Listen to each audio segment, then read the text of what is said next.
Hello good morning, welcome back to my channel.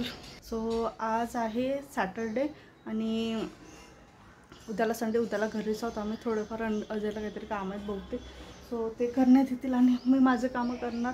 भरपूर दिवस झाले अन्वीचे काही ड्रेसेस नेऊन दिले होते त्या ताईंकडे शिवायला नाही, थोडंसं ॲडजस्टमेंट करायचं होतं, त्याचं करेक्शन करायचं होतं. सो ते मे बी उद्याला घेऊन येणार. आणि आज आता जायचं आहे पासपोर्ट साईज फोटो काढायसाठी. माझी पण भरपूर वर्ष झाले मी काढलेच नाही आहेत. खूप आधीची म्हणजे जवळपास लग्न झालं 2020ची मी फोटो काढली होती. त्याच्यानंतर मग काढलेल्याच नाही, त्याचीच कॉपी करण्यात येत नाही. तर आत्ता अपडेट म्हणून एक फोटो मला पण काढायचे आणि अन्वीचं लागतं आहे तिचं ॲडमिशन वगैरेसाठी. आता समोर लागेल, सो ते पण काढून ठेवतात. घरी बघते आता, आधी अन्वीचा मूड बघते त्या हिशोबाने मग तिने, कारण तिने काढू पण दिलं पाहिजे फोटो, नाहीतर मग ते घेऊन जाणार आणि मग पुन्हा परत यावं लागेल. तसं आहे इथं एकदम जवळच. सो जाते आणि येते, तयारी करून घेते, आधीच जेवण करते, तयारी करते आणि मग निघू.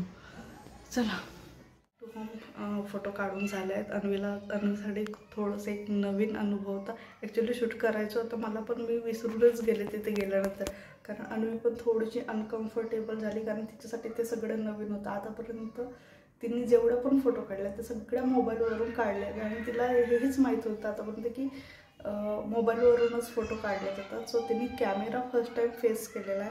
सो तिने तिच्या बड्डेच्या वेळेस केलेलं, पण एवढं क्लोजअप नाही घेत. जसं जे पण आपलं काही शूट असतात त्याच्यामध्ये एवढं क्लोजअप नसतं, पण पासपोर्ट साईज फोटो जर काढायचे तर थोडंसं क्लोजअप घेतात. आणि कसं आहे, एवढं क्राऊड नसतं ना, आपण सिंगल पर्सन असतो, त्यामुळे जास्त कॅमेराकडे लक्ष जातं. त्याच्यामुळे तिच्यासाठी हा एक नवीनच एक्सपिरियन्स होता. आणि एक फ्लॅशलाईट ब्लिंक होतो, तर त्यामुळे पण तिला थोडंसं अनकम्फर्टेबल वाटत होतं. आणि थोडी तिला सर्दी पण आहे, ताप पण आहे, तर त्याच्यामुळे ती थोडीशी अनकम्फर्टेबल होती.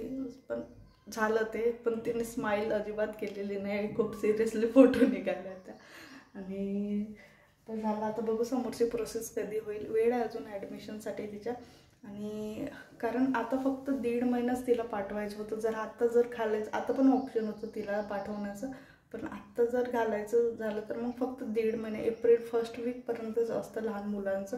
तर मग विचार केला की नंतरच, उन्हाळा वगैरे नंतरच तिला टाकेन, कारण तसंही आता हळूहळू गरमी सुरू होते आणि तोपर्यंत ती पण थोडीशी मोठी होते आणि ॲडजस्ट होऊन जाते. तिला आता प्रॉपर मी सकाळी सेपरेट ताट देऊन तिला जेवायला लावते. सो ती जेवण करून घेते आपल्या हाताने, तेवढं काही टेन्शन नाही आहे. आणि बघू आता समोर ॲडमिशन तर आताच करून ठेवण्यात, कारण नंतर पूर्ण फुल होतात. सो मे बी उद्या तर संडे आहे, मंडे किंवा ट्यूजडेला वगैरे जाऊन तिचं ॲडमिशन करून येणार मी. आणि बघू आता कसं काय समोरचं जर्नी असतं. ती तर आवडीनेच जाणार आहे, एवढं माहिती आहे मला, कारण नुसतं खेळणं असतं प्ले ग्रुपमध्ये, नुसतं खेळणं आणि खेळणं. फक्त 1 आवर त्यांना काहीतरी ते लर्निंग करतात, राईम्स वगैरे, किंवा ओळख एखाद्या गोष्टीची, जसं शेप झालं किंवा आपले फ्रूट्स झाले, व्हेजिटेबल्स झाले, किंवा लाईन्स वगैरे, असं काही एक बेसिक असतं त्यांचं. जनरली आपण आपल्या काळात अंगणवाडीत जे शिकलो होतो तेच असतं, बाकी काही नाही. प्ले ग्रुपला जे अंगणवाडी शिकतं तेच प्ले ग्रुपला शिकवलं जातं. इथे आहे एक जवळ अंगणवाडी, पण तेच आहे ना, मग आत्ता काय होतं ना प्रॉब्लेम, की मधात ॲडमिशन मिळत नाही. त्याच्यामुळे मग हे आत्तापासून जर तिला व्यवस्थित एका स्पेसिफिक स्कूलमध्ये तिची ॲडमिशन केली तर मग समोरच्या दृष्टिकोनातून ते बरं असतं. नाही तर आता वेळेवर ॲडमिशन मिळत नाही. आपल्या वेळेला असं होतं, ते आपलं एक तुमची बर्थ सर्टिफिकेट घेऊन जा, किंवा आधीच्या स्कूलमध्ये असेल तर तुम्हाला ते लिव्हिंग वगैरेचं, सो ते घेऊन गेले की तुमची ॲडमिशन डन आणि उद्यापासून स्कूलमध्ये येणं सुरू, असं सिस्टीम होतं. आता तसं नाही आहे. स्टुडंटची इंटरव्ह्यू, मग पॅरेंट्सचं इंटरव्ह्यू, मग ते लाईनमध्ये लागा. मग अजून दुसरं एक निघालं आहे, काय म्हणतात त्याला, लकी ड्रॉ असतात. तिथं लागलं तर लागलं, नाही तर मग तुम्हाला दुसऱ्या स्कूलला ट्राय करावं लागतात, काहीच ऑप्शन नाही राहत. सो अशा प्रकारचं सुरू आहे. बघू आता संध्याकाळचं काय रुटीन असतं, जे पण काही असेल तर समोर ब्लॉगमध्ये तुम्हाला दिसेल. So you people stay tuned. मी थोडंसं काम करून घेते माझ्या लॅपटॉपचं, भरपूर दिवस झाले मी ते ओपन केलं नव्हतं. आणि काही जुने फुटेज पण मला तिथून घ्यायचे होते मोबाईलमध्ये. सो ते पण सगळं करत आहे, कारण अन्वी आताच झोपली आहे. तिच्यासमोर जर लॅपटॉप ओपन केलं तर आमचे एकही कामं होत नाही. चला मी करून घेते आणि भेटू आपण संध्याकाळला.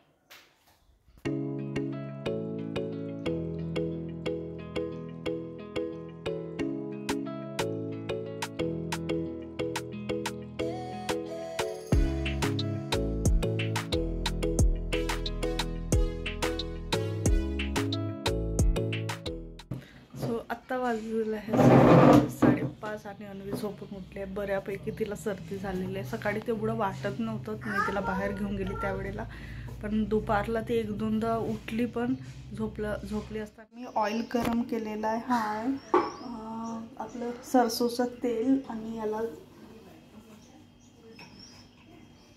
सो इथं मी ऑइल गरम करून ठेवलेलं आहे आणि त्याच्यात थोड्याशा 2 पाकळ्या टाकल्या लसणाच्या. आणि हा आता त्याच्या अन्वीच्या डोक्याला लावून देणार, जेणेकरून सर्दी लहान मुलाचे जनरली जातात असं माहीत झालं मला आजच. सो होतं माझ्याकडे ऑइल, मागे पण मी आणला होता एकदा, तिला मालिश करून द्या. मस्टर्ड ऑइल म्हणजे सरसोचं ऑइल कुठल्याही मेडिकलमध्ये किंवा नॉर्मल किराणा दुकानामध्ये मिळून जातो. सो असं तिला लावून देते आधी, कारण आज मॉर्निंगलाच लावणार होते पण फोटो वगैरे काढायचे होते, त्यामुळे म्हटलं असं असू दे संध्याकाळला लावून देते, म्हणजे रात्रभर तो राहील आणि व्यवस्थित उद्या मला हेअर वॉश पण करून देता येईल तिथे. काय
हो ते याचं नाही का मस्टर्ड ऑइल लावलेलं आहे तो ह्या याला लसूण टाकून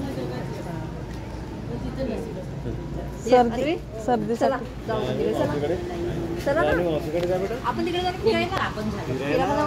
फिरायच्या नावाने इकडे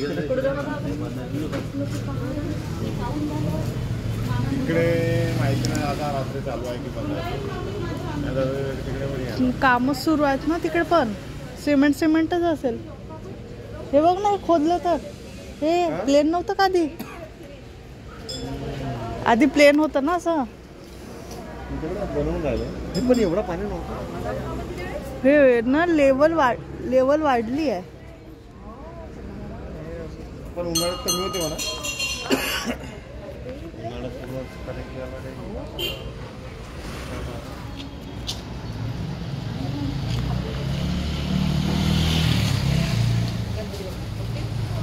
जय जय करते का? जय जय जाते का? जय जय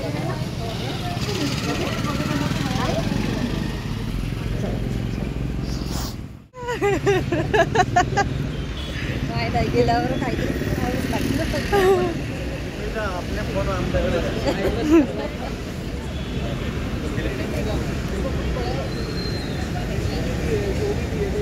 फोटो देंगे ना तुम मेरे को बोलोगे.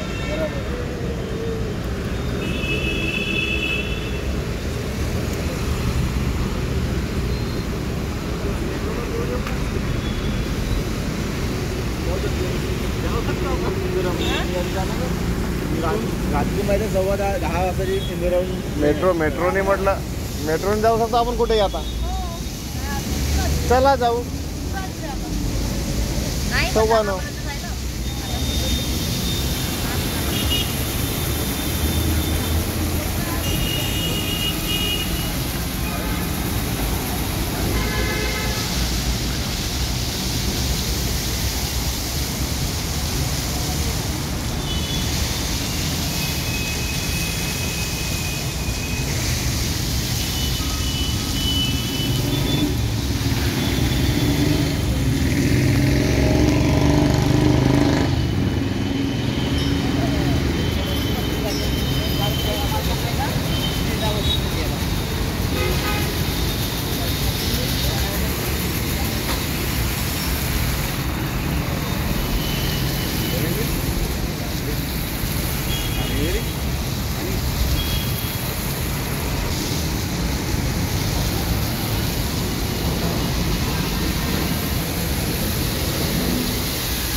फोटो काढताना तिचे डोळे पूर्ण असं पांढरी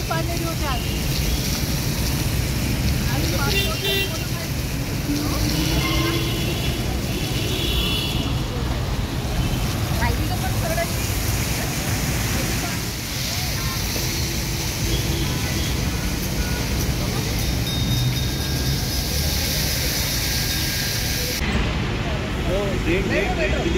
मेट्रो